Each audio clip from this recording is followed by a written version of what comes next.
Olha, o governo federal busca uma estratégia para evitar uma alta nas tarifas de energia elétrica, claro, em pleno ano eleitoral. A medida envolve um financiamento via BNDES para as distribuidoras de energia com o objetivo de reduzir os encargos que pesam na conta de luz dos consumidores.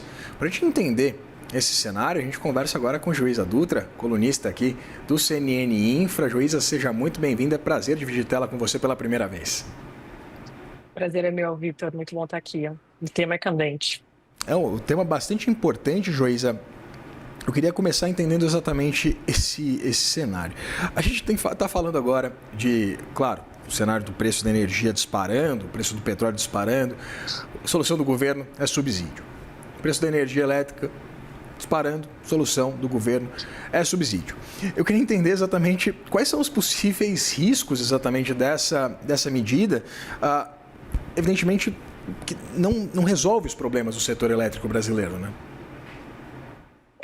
Até quando você fala subsídio, a gente precisa entender que esse recurso que agora o governo está buscando, ele na verdade vai ser pago pelo consumidor, pelo usuário de energia elétrica. O governo, quer dizer, a agência reguladora está estimando para esse ano aumentos importantes nas tarifas de eletricidade, um efeito médio de 8%.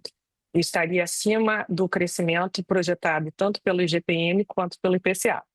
Quando a gente avalia esses mesmos números pela agência no ano passado, ela projetava no início do ano um aumento esperado das tarifas de 3,5%, e o resultado efetivo foi o dobro, 7%, superando a inflação. Então, a gente tem razões para acreditar que haverá um impacto importante sobre as tarifas que são pagas, percebidas pelos usuários de eletricidade. O que o governo está buscando? O governo está diante de um ciclo político, essa é a realidade, ano 2026 é um ano de eleições presidenciais, tentando encontrar paliativos para que o consumidor seja, de certo modo, protegido e não tenha dificuldade para pagar essa tarifa. Joísa, eu queria entender exatamente se a gente consegue fazer algum tipo de projeção acerca dos impactos, por exemplo, desse incremento e dessas linhas, né, oferecidas agora pelo BNDES. Se não houvesse, quais poderiam ser os impactos, claro, na inflação cheia, pensando exatamente num cenário eleitoral?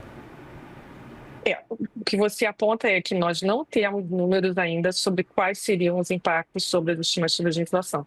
E esse é um ponto que já foi, inclusive, no passado destacado até pelo Tribunal de Contas da União. Em operações anteriores que tentaram criar medidas de alívio financeiro para as distribuidoras que pudessem proteger os consumidores, o TCU apontou que o governo teria adotado as medidas implementadas pela agência reguladora, mas que não teria feito uma avaliação cuidadosa de quais seriam os impactos. O que é o resultado? O resultado é, na prática, a operação que está sendo estruturada agora, ela vai ter um custo financeiro. Veja, nós estamos diante de tarifas Selic elevadas. Nós agora temos impactos importantes da guerra no Oriente Médio, que a gente não sabe quais serão. A gente já sabe que ela não vai ter uma duração tão limitada quanto as estimativas ou as falas iniciais. E essa elevação dos preços do petróleo repercute no gás natural, repercute nas tarifas de eletricidade. Ou seja, o custo financeiro já é alto, que a nossa conta Selic é alta.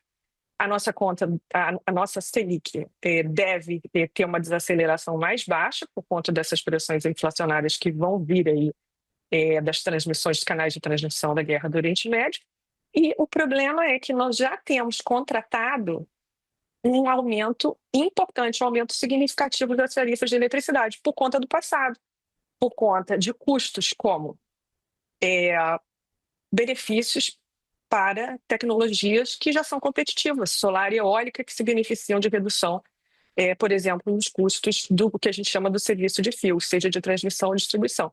Então, o consumidor, ele, na prática, nos últimos 20 e poucos anos, ele tem suportado aumentos crescentes e muito expressivos dessas políticas distributivas.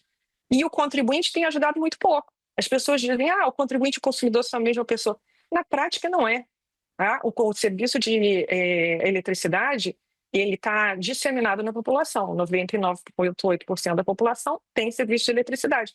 Então, paga muito mais, o consumidor paga muito mais do que até o contribuinte. E o problema é que alguns desses custos, eles na verdade são custos que deveriam ser alocados ao contribuinte, que não são necessariamente do usuário de eletricidade.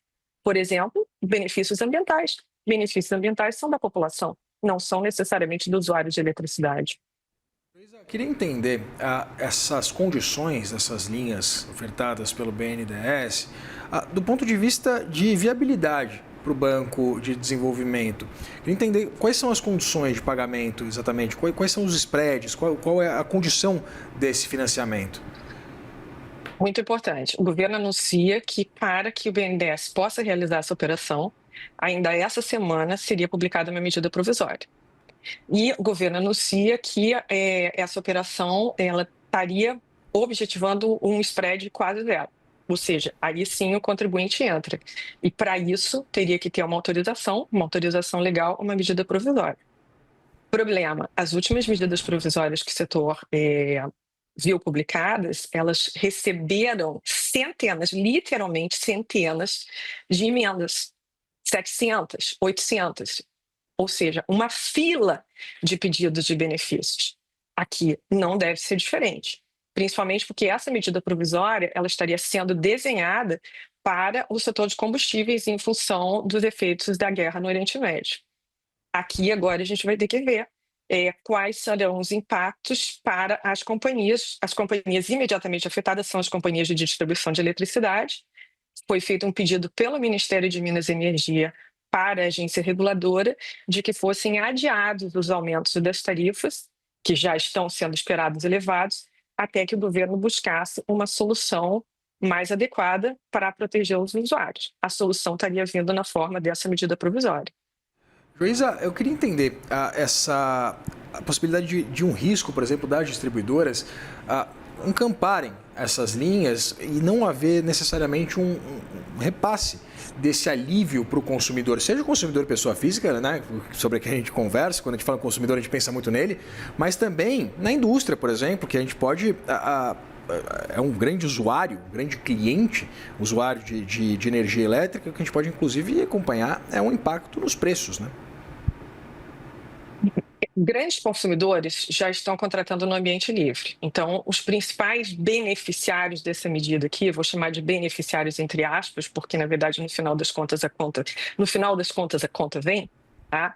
Os principais beneficiários seriam os consumidores que são atendidos pelas distribuidoras não apenas no serviço de rede, mas que também têm a sua energia sendo contratada pela distribuidora. Risco não há de que a distribuidora acabe se apropriando desses recursos e não transferindo aos consumidores. Por exemplo, essa é uma preocupação que aparece no setor de combustíveis. Por quê? Porque o preço pago pelo usuário ele é estabelecido mediante um processo tarifário do agente regulador, no caso a ANEEL. Então, a ANEEL vai avaliar as contas, vai avaliar os custos efetivos da distribuidora e vai determinar, então, uma tarifa para que a distribuidora recupere seus custos. O problema é que essa recuperação ela vai significar... Então, no primeiro momento, a distribuidora está protegida. Ela aumentaria sua tarifa, ela teria um aumento de tarifas, o consumidor não vai ver todo esse aumento de tarifas porque uma parte dele vai ser postergada. Os recursos necessários, então, viriam dessas operações que estariam sendo viabilizadas por essa autorização legal. Problema, a conta virá, e ela virá cara, porque a nossa Selic é alta. E um outro problema essa medida é um paliativo. Nós estamos diante de alguns componentes de custo que têm crescido. Subsídios no setor, por exemplo, subsídios que são subsídios cruzados. A conta principal, essa conta de CDE, ela era pouco mais de 20 bilhões de reais no ano de 2020. 2025, ela está projetada para superar 52 bilhões de reais, projetada neste momento. Tá? Então, o que acontece? Essa elevação de custos importante está onerando os consumidores de modo desigual. O governo tenta combater, mas não está conseguindo ainda propor soluções que sejam estruturais. Ou seja, não adianta postergar, rolar, como se fosse no cheque especial ou cartão de crédito. O que precisa é enfrentar esses custos. Então, quando eu estava falando, o que são esses custos? Por exemplo, no ano passado, a gente teve um benefício de uma tarifa social redesenhada, alcançou uma parte maior da população, parte maior dos usuários. meritório. A gente quer justiça na transição energética. Problema: houve um custo financeiro da implementação que hoje está caindo no colo de todos os outros consumidores. Pois é, um impacto bastante duro, como sempre. Conversei com o Joísa Dutra. Vitor, só para pontuar, o governo precisa buscar soluções estruturais. Do contrário, apenas paliativos e efeitos temporários serão percebidos pelo consumidor. O que parece, né, Joísa, não é só no setor de energia, isso vale para as contas públicas, vale evidentemente para os combustíveis, enfim. Conversei com o Joísa Dutra, colunista aqui do CNN Infra. Muito obrigado, foi um prazer dividir a tela com você. Obrigada, Vitor. Prazer.